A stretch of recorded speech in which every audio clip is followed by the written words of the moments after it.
Salut à tous et bienvenue dans ce troisième épisode de Déco Geek.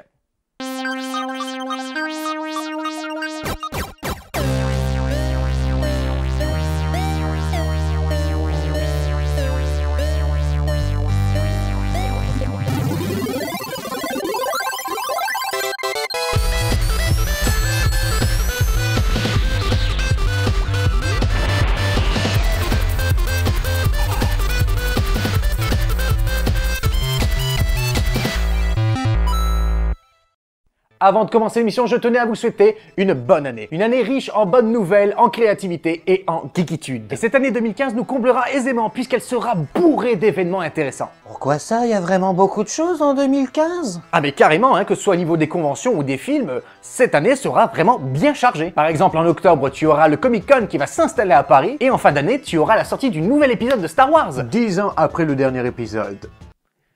Non, le dernier épisode date de 1983. Oui, bien entendu, mais ce que je veux dire, c'est que... Non, les véritables épisodes de Star Wars sont sortis entre 1977 et 1983. Il n'y en a pas d'autres. Les films dont tu me parles ne sont pas des vrais Star Wars. Ce sont des films de merde avec des personnages de merde et des images de synthèse de merde. Non mais sans déconner, ne serait-ce que ça. Pourquoi ils ont choisi de faire avec des images de synthèse de merde? C'est dégueulasse, regarde. Les premiers Star Wars, là... Ça a pas vieilli, c'est que des maquettes, et pourtant, franchement, ça a encore de la gueule aujourd'hui. Eh, faudrait peut-être arrêter le café, hein. Et je bois pas trop de café. Ok. Mais, mollo, hein, mollo. On peut revenir sur le tuto, s'il vous plaît? Enfin, sans commander, hein. La suite.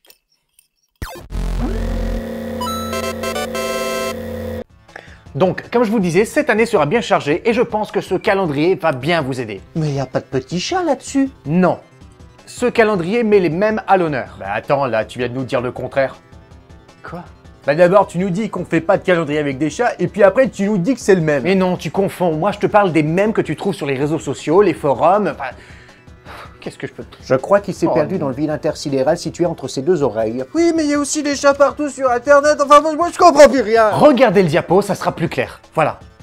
Présents massivement sur internet, les mèmes sont des dessins et des images très simples qui expriment des idées et des situations dans le but de partager son avis sur un sujet, ou tout simplement faire le gros troll pour amuser la galerie.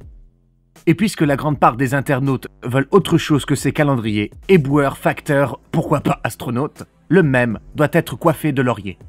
Mais c'était 4 vers en Alexandra, vous montez dans mon estime. Oui, j'avoue, j'avais fait un petit peu mon foufou, là. Et un petit peu de poésie, ça fait pas de mal. En tout cas, c'est pas ça qui a fait perdre les neurones de certaines personnes. Alors là, je me sens absolument pas visé.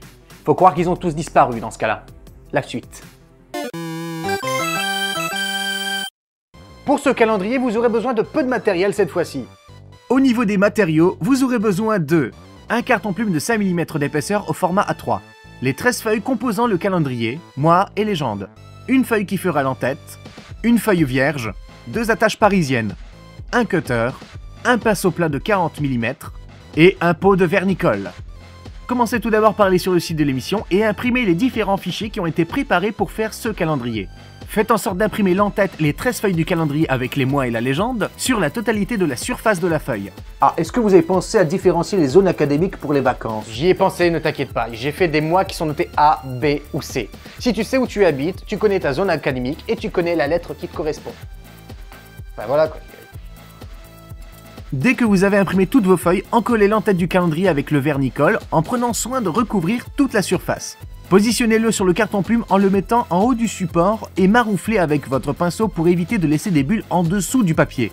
N'hésitez pas à appliquer une couche de vernicole par-dessus dès que vous avez fini de positionner la feuille.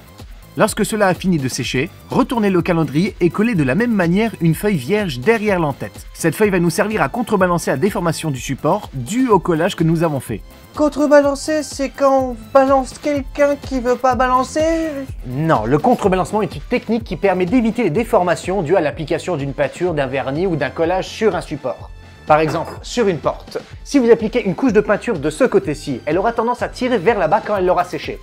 Donc, pour éviter ce problème-là, il faut appliquer exactement la même couche de l'autre côté pour que les forces s'équilibrent. Alors moi, je me contrebalance du contrebalancement. Mais toi, tu fais ce que tu veux. Si tu préfères avoir une gondole au lieu d'un calendrier, c'est ton problème, c'est pas le mien. Ensuite, prenez une des feuilles du calendrier et placez-le sur le support à l'endroit où on accrochera les feuilles. Prenez le cutter et pratiquez des incisions dans le papier et le carton-plume aux endroits où passeront les attaches parisiennes, c'est-à-dire les tout petits traits noirs là. Il ne vous reste plus qu'à pratiquer cette incision correctement sur toutes les autres feuilles, à insérer les attaches parisiennes dans le carton-plume, les feuilles de calendrier dans les attaches parisiennes, à accrocher 2 punaises en haut du calendrier, et le tour est joué. Voilà. C'est déjà fini? C'était très court, dis donc. Ah bah là, il est fini. Hein. C'est un calendrier, c'est un support, une feuille, voilà. Ah bah là, il y a vraiment pas grand-chose à faire, hein, c'est bien. Et c'est vachement plus simple que les trucs que je vais vous proposer la prochaine fois. Hein. Sans déconner, gardez ça en tête. Hein.